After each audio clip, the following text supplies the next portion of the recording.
Hello to anyone who might ever stumble upon this video.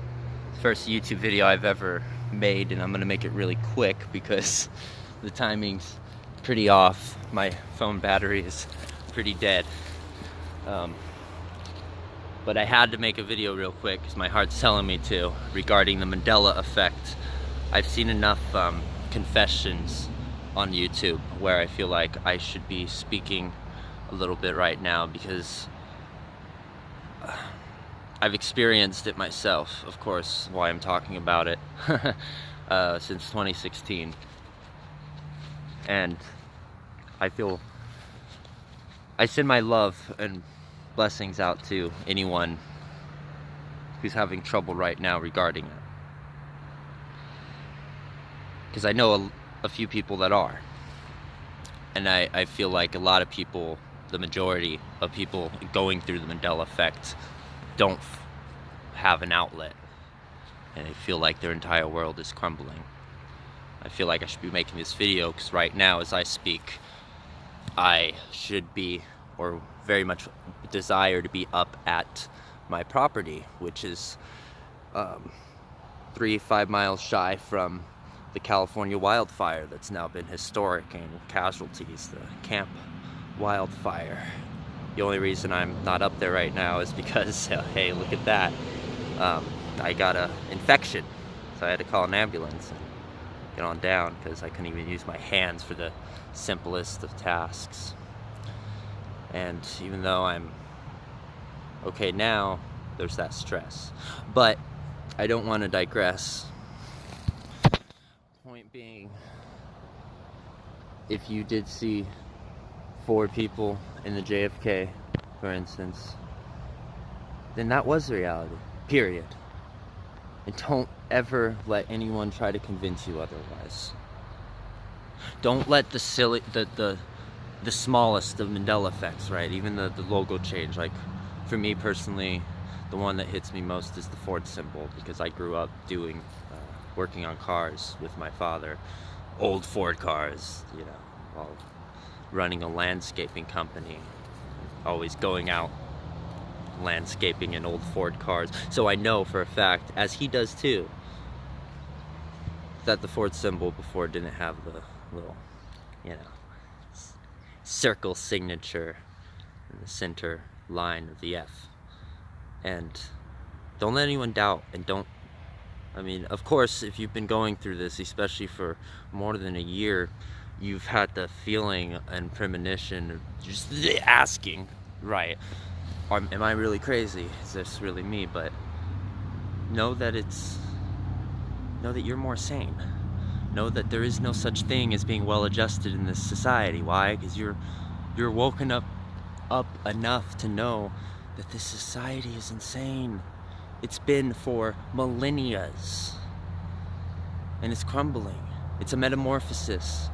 It's an apocalypse, but even that, every day is an apocalypse, because the apocalypse, don't quote me, but I think it's Greek origin linguistically, simply means the unveiling of that which was not before. So know that the reality before was true, and have confidence in the future. We are waking up and realizing that we ourselves are architects and designing our own realities. Why? Because we are sentient beings that have the innate capacity of recognizing our own mortality. That's a gift. That's a beauty. What is that more but the cosmic consciousness observing herself inwardly to experience what we have? Life and reality is as reciprocated and as recycled eternally as so the process of birth and death, right? So I give my love out and I give my prayers out to both, for this video particularly, for both, every single person that's experiencing the campfire, because as an empath and one who's really can get overwhelmed and anxietyed out by other people's emotions, the density in Chico is very intense. They can feel it, and so I send my love out, and compassion out, and prayers out to all those people. Prayers in the non-dogmatic sense, if you will. We're all spiritual beings, and we're all multi-dimensional beings. I'm skeptical, and I can't say I've done enough research to say for certain how much I can advocate for or against, say, the CERN theory.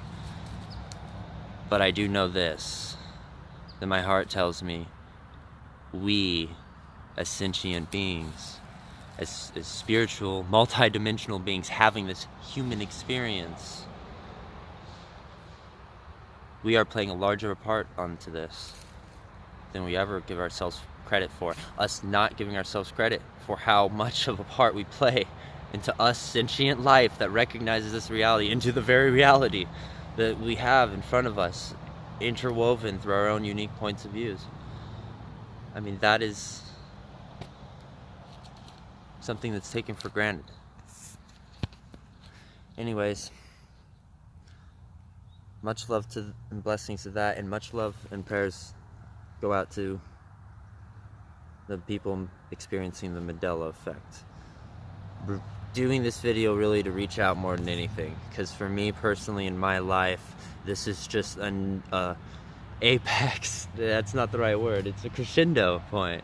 And what do you know? Towards the end of the year, this fire and the way it's affected me, and then for me interpersonally, as we all have our own lives and they're all so complicated. It's just one thing after another. And I know for a fact that other people having the Mandela effect are realizing that synchronicity in play, are conscious to that synchronicity in play, to a way that even the trauma that you may be experiencing because of the Mandela effect, or because of the tragedy, it's relevant and it's important. I'm gonna stop making this video because now I'm rambling. Much love.